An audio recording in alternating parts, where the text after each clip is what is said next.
positivity, motivation, never settle for average. You know how we do it over here. Man, I was just talking with a friend of mine, and we were talking about growing up and being bullied, right? What was called bullying back in the day, but we didn't even really call it bullied. You just kind of called it maybe being teased or friends capping on you, whatever. But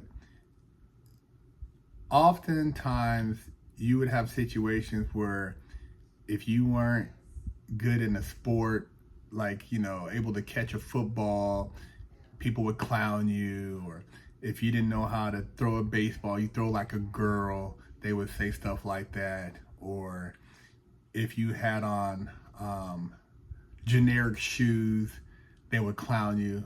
And you just kind of learn to build tough skin and come back with something. You might go home and pout a little bit, but then you like, okay, let me go out here and see if I can get better at maybe throwing a baseball or catching a football, or figure out a way to get some different shoes so people don't make fun of me. But you never got to the point where you want to go and stab somebody or shoot somebody or do something stupid over someone making fun of you. And I think a lot of that had to do with having at least some type of male factor around, or having somebody that gave you a foundation. When you're feminized as a young man and you're taught to act off emotion and you don't have a coping mechanism, you react differently to things. Now, I never knew my real dad or met my real dad. I had a stepdad. He was kind of an ass, but there were still, I would say, things that I picked up that kind of gave me a sense of not being soft, not allowing my emotions to get the best of me, or to allow myself to get caught up in making just choices that would send me over to a different area of life. You get in a fight. I remember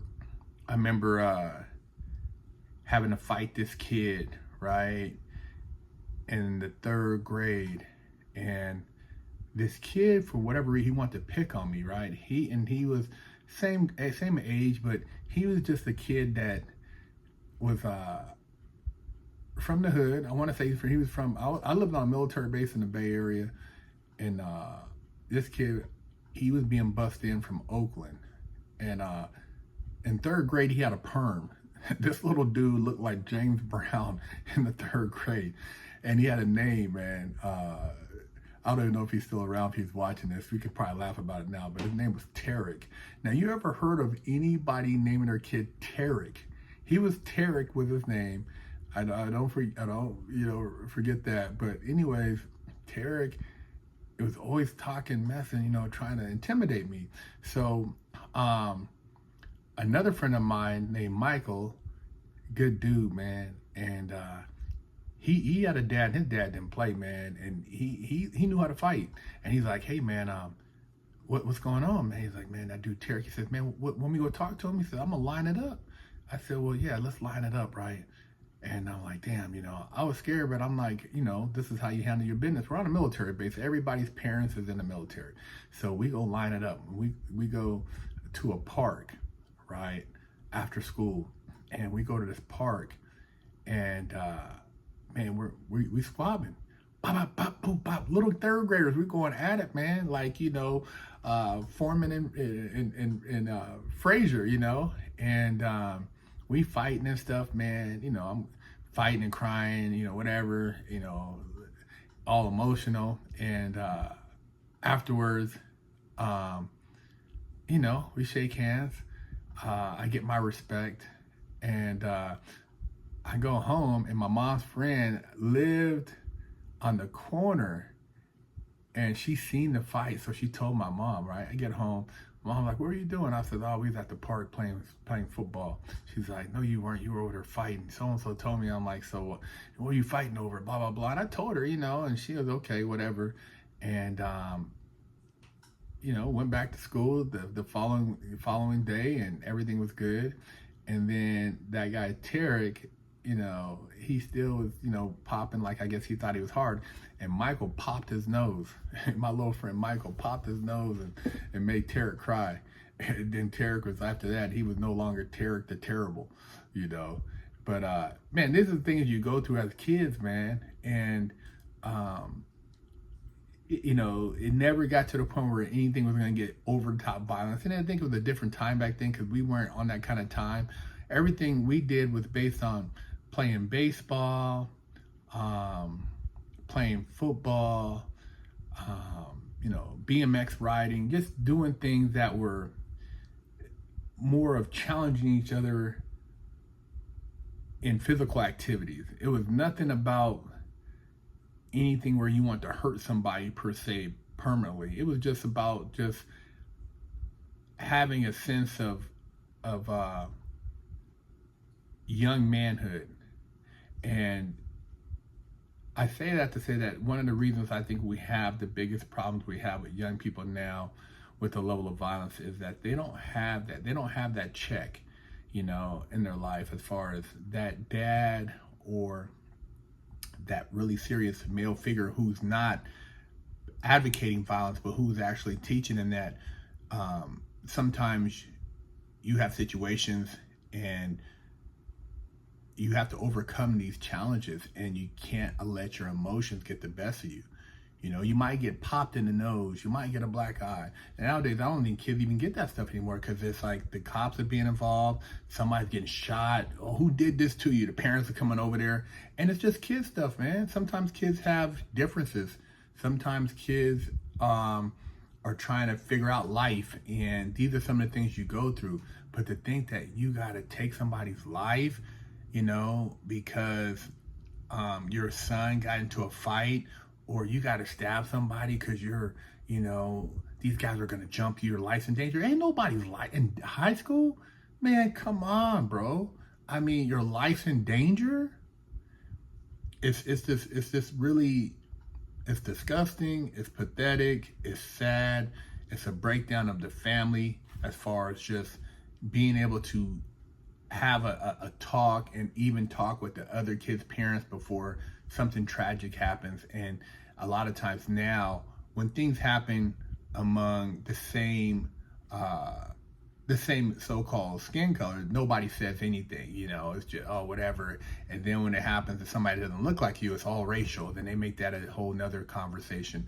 But it's like, we need to have these conversations and get it out in the open so that kids can have a better opportunity at winning in life, and knowing that you're going to go through a lot of things in life, and just because something don't go your way, it doesn't mean that it requires you to act violently or for it to be a racial situation. It's just life. That's life, man. You know what I mean? I mean, somebody could look at you a funny way, and people are like, huh, dude, it happens everywhere.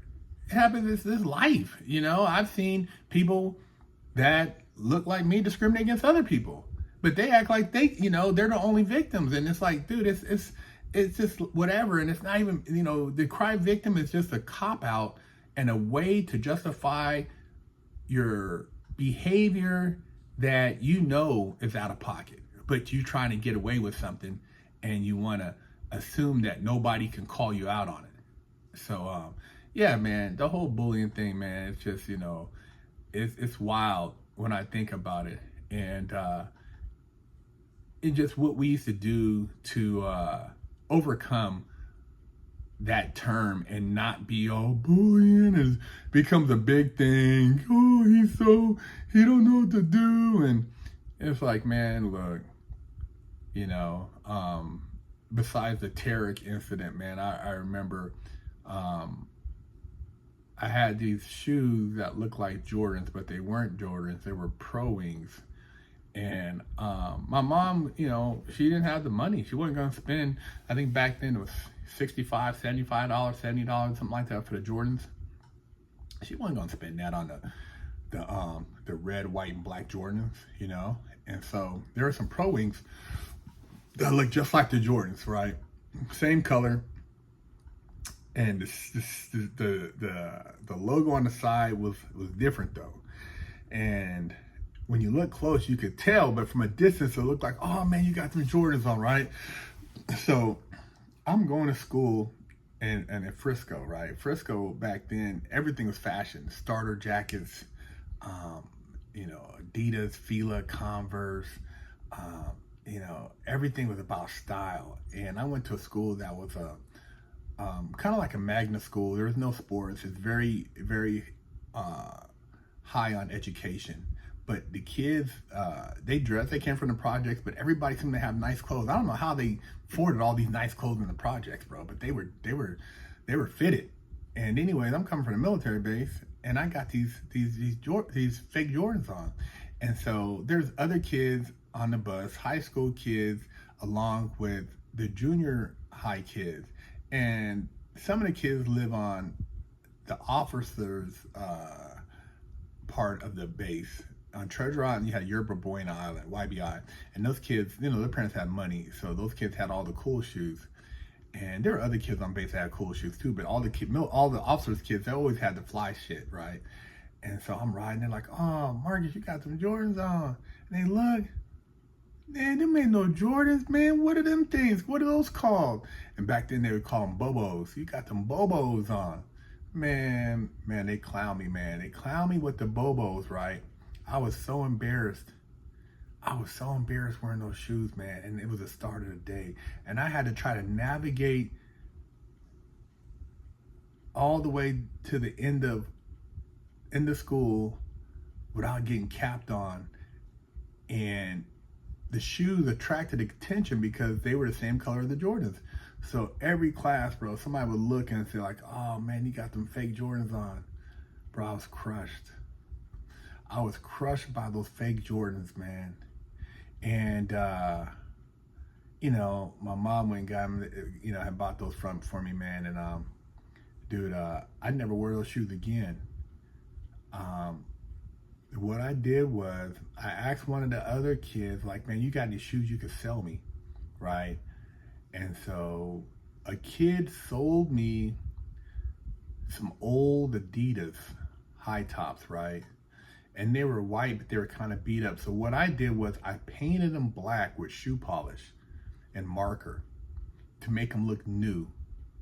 And they were a size and a half too big. So what I did was I put some socks at the end of them to fill the front out so they didn't look all crushed in the front, right?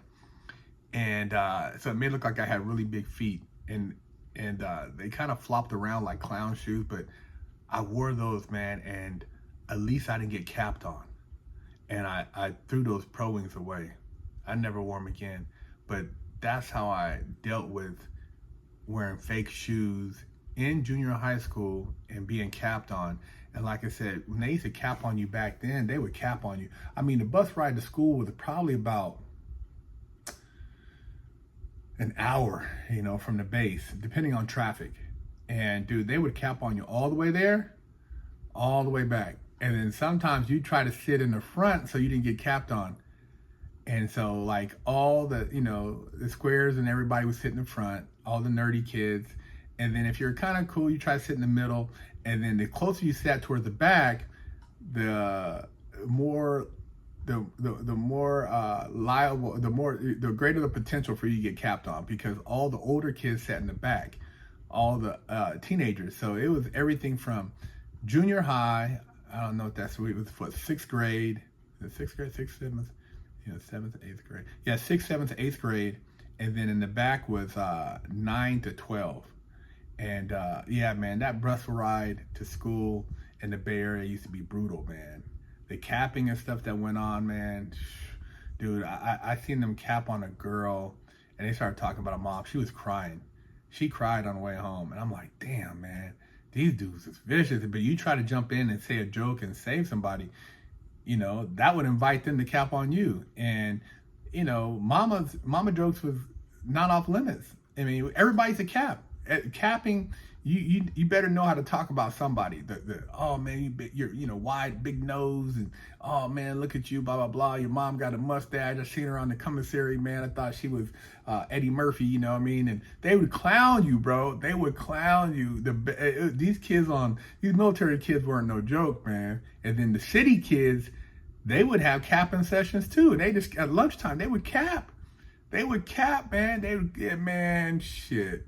And we had Filipino, Laotian, Vietnamese, Mexican, Venezuelan, everybody knew how to cap. Everybody, the white cats, they knew how to cap. Everybody could cap. And so this was a part of the thing growing up, man. Fun times, some of the best times of my life, man. You learn a lot about yourself. It built up a lot of resilience and just, integrity. That's what a part of life is. If you've never been capped on, you've never had somebody challenge your emotions, you're gonna have a hard time, man. Something that hits you and you'll just go out ass backwards. You know what I mean? Because you can't take it. You got to be able to take stuff like that and keep it pushing, man. That's what makes you be able to overcome adversity and be successful, because nothing's easy, man. It's not a walk in the park. Life is not going to just be handed to you on a plate, man. You got to fight for it. And the capping I went through is nothing. I talked to my grandfather before he passed, man, and he told me stuff he used to deal with on base, as a black man going onto the base back in the day with his family, and the discrimination and stuff. He would go and he just would, he would just keep it pushing. So what I dealt with was nothing compared to what he dealt with, and then what his people dealt with. But that's the thing. Everybody now, oh man, these they don't have to deal with shit. This little crybaby ass shit they're talking about ain't nothing, man. And somebody said, well, maybe it's nothing to you. And yeah, maybe it's nothing to me, but really, that's why you got to put things into perspective, because really, what are you crying about? What are you really crying about? That's why sometimes I used to try to act like, oh man, and not think about what my grandparents went through. It's like, dude, that's why it's so important to talk to people from other generations, so you can see that what you're complaining about really ain't shit. It really ain't shit, but you want to somehow immerse yourself into a victim or type of mentality and say that, blah, blah, blah. And you ain't went through nothing, man. You have nothing to, and even if you did, you just keep going. That's what makes you tough in life. You don't break down and act like a little bitch. So, I just wanted to share that with you guys. Hope you're having a great day. Make sure you subscribe, share the channel, because you know how they do. BigHerc916. Don't forget to stop by the BigHerc916 store and pick you up a sticker for your car, or a patch, or a sticker for your laptop, or maybe a beanie, or read one of the many books that BigHerc916 has authored. To pick up a limited edition GTA poster signed by me for $10, or with your purchase of a Wig Splitter Porsche t-shirt, I'll throw in a free poster signed by me for you.